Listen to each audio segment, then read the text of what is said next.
Bon, merci d'être là, je suis le dernier, donc je sais que les personnes vont aussi partir ensuite, ils eux-mêmes. Je ne vais pas parler des lettres de Hildegard de Bingen, dont je ne suis pas le spécialiste, mais j'ai participé à ce colloque parce que ça m'intéresse.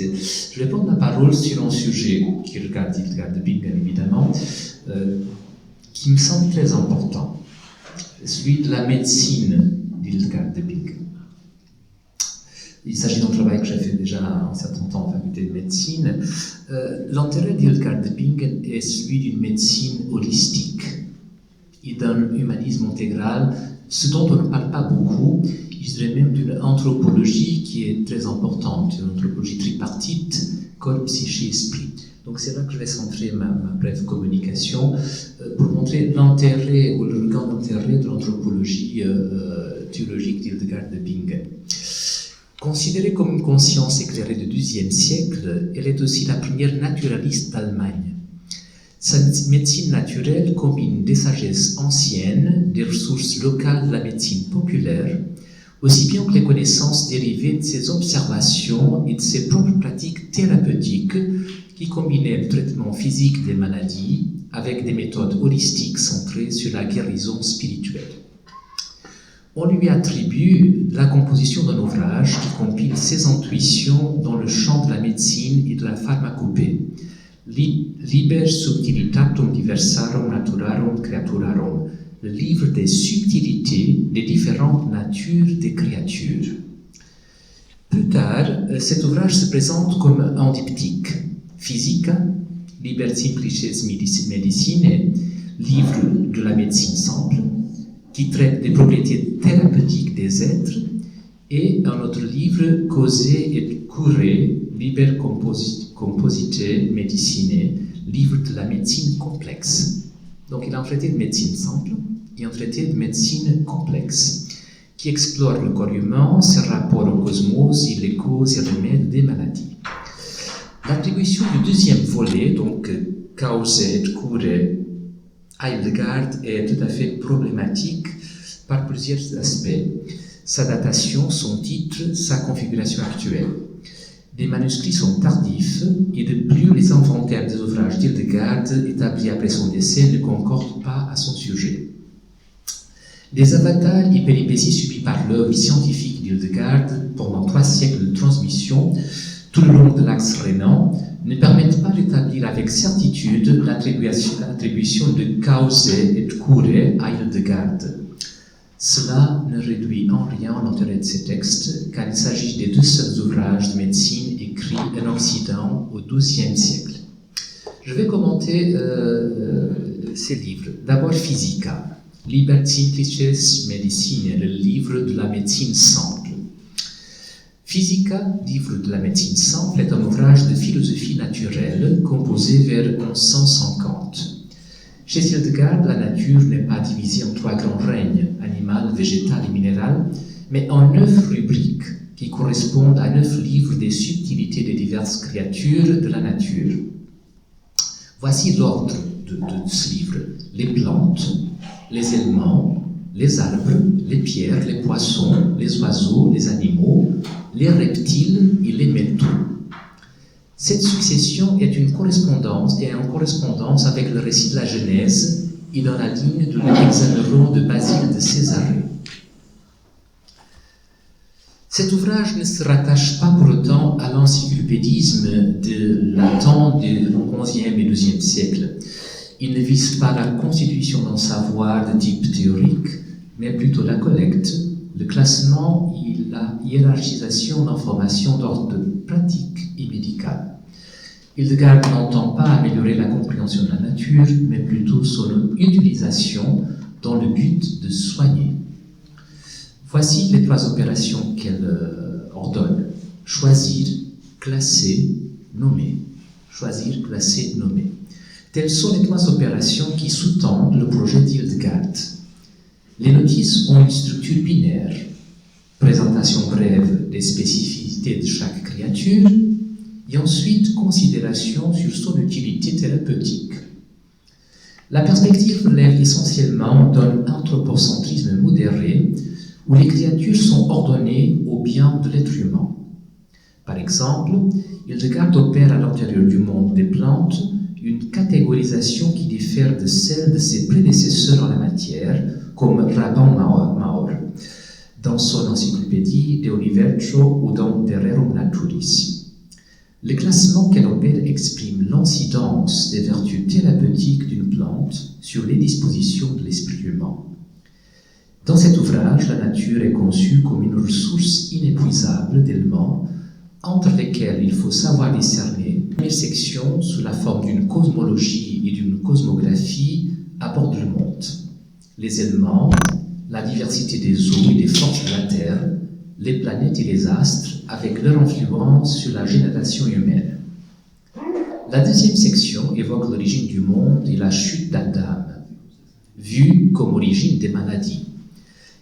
Présente ensuite une série d'observations sur l'anatomie et la physiologie humaine, le plaisir sexuel et l'ivresse, les mécanismes des maladies, sur fond de la théorie des humeurs d'Hippocrate et de la médecine de Galien. La troisième section énumère des maladies organiques et les codes et diètes respectives. La quatrième section poursuit l'énumération des maladies accompagnées de leur traitement. En cinquième position, nous avons traité sur la pathologie et la sémiologie médicale, en abordant aussi les signes de vie et de mort, l'interprétation des humeurs, des urines et des selles, et les différentes sortes de fièvres. Ensuite, nous avons évoqué les peines du purgatoire, avant des observations sur le temps, le sommeil, les causes de fièvre. La dernière section est un lunarium, qui trace le portrait de l'enfant à naître en fonction des phases de la lune au moment de sa conception. Il faut remarquer dans cet ouvrage l'attention accordée à la description et à la vie du corps féminin, à sa spécificité, à ses maux et à ses maladies, qu'Hildegard cherche à soulager par différents remèdes. Hildegard se montre attentive aux diverses situations pathologiques liées aux règles, à la fertilité et aux âges de la vie. Elle porte une particulière attention à la sexualité humaine et à son rôle dans l'équilibre et la santé, contrairement à des auteurs qui prenaient plutôt l'abstinence sexuelle. L'accent mis sur la dimension psychosexuelle et la taxonomie de 4 tempéraments sexuels d'hommes et de femmes reste sans équivalent au XIIe siècle. Sa grande liberté dans la description crue de la sexualité ne comporte aucun jugement négatif sur le plaisir sexuel. En effet, pour Hildegard, le problème ne consiste pas dans le plaisir, mais dans la éventuelle disjonction, disharmonie, entre la volonté individuelle et la création, par un excès aussi bien que par des excès inappropriés. On voit donc un très grand équilibre, une très grande capacité de discernement. Avant Freud, elle avait compris que bien des désordres psychiques tirent leur source d'une pulsion sexuelle réprimée. Quant à la reproduction humaine, Hildegard se relie à la théorie de la double semence, selon laquelle la conception a lieu par mélange d'une semence masculine, semen, et d'une semence féminine, spuma seminis. De manière originale, donc très avancée pour l'époque où parfois on considérait que l'homme dépose une semence dans un terroir fertile, pour elle, la conception est le fruit de la rencontre de 2 semences. Et ça, c'est tout de même remarquable. Rappelons-nous que la théorie de l'engendrement ne subira un changement qu'avec l'invention du microscope, qui permettra de détecter les cellules. Donc, qu'elle considère qu'il a 2 semences, une féminine et une masculine, révèle d'une grande intuition tout de même, où au fond, hommes et femmes sont en égalité. De manière originale, Hildegard donne une explication relationnelle de la génération en entremêlant l'enseignement des pères de l'Église et les étymologies d'Isidore de Séville. Si, comme il était admis à l'époque, la force de la semence, forte ou faible, détermine le sexe de l'enfant, pour Hildegard, l'amour des parents influence le caractère de l'enfant à naître. La semence, forte ou faible, et l'amour entre les parents, réciproque, non partagé ou inexistant, aboutit ainsi à 6 combinaisons possibles. Une semence forte détermine le sexe mâle de l'enfant, mais selon l'amour que se portent les géniteurs, il pourra être vertueux, non vertueux ou amer. Si la semence est faible, c'est une fille qui naîtra, mais selon l'amour entre les parents, elle pourra être vertueuse, non vertueuse, ou amère et complexe. Je termine la description de ce deuxième traité qui est très intéressant pour passer à une brève analyse de l'anthropologie ternaire d'Hildegard de Bingen, donc corps, âme, esprit. Ou je préfère dire en milieu médical, corps, psyché, esprit. Parce que vous savez, il y a une grande confusion de termes entre âme et esprit, psyché, etc. Bon. La médecine psychosomatique d'Hildegard ne peut pas se comprendre sans faire référence à son anthropologie consignée dans la trilogie théologique. L'être humain est tout d'abord une totalité qui a une vie végétative, une vie sensitive, commune à d'autres espèces, mais ces dimensions sont dépassées et intégrées par la vie de l'esprit, grâce à laquelle il possède une conscience de soi. La réalité humaine est aussi une réalité structurée. Les différents modes d'être et d'agir ne sont pas indépendants les uns des autres. La vie végétative et sensible est assumée dans la sphère supérieure de la vie de l'esprit. L'être humain est corps, il est psyché, il est esprit. Il ne s'agit pas de trois composantes, de trois parties, mais d'éléments qui se pénètrent et se conditionnent réciproquement. Le principe d'unité de l'être humain se situe au niveau de l'esprit, qui exerce les fonctions d'un principe de vie végétative et sensitive. Le corps est essentiellement corps de l'âme, et l'âme est tout aussi essentiellement l'âme de ce corps. Cependant, le corps n'est pas le médium parfaitement transparent d'expression du spirituel, mais oppose aussi au vouloir de l'esprit une résistance. Le mal et les maladies dérivent de cette résistance et d'une séparation d'avec son environnement. L'approche psychosomatique d'Hildegard tient donc compte des dimensions cosmiques, physiques, psychiques et spirituelles de l'être humain. La médecine naturelle d'Hildegard exprime bien la conception prémoderne de la relation de l'humain avec le monde naturel et spirituel. Comme le montre bien le livre des œuvres divines, composé par Hildegard, l'être humain est un microcosme qui reste toujours référé à son créateur. À partir de cette vision holistique de l'être humain, elle propose donc différentes thérapies pour les maladies.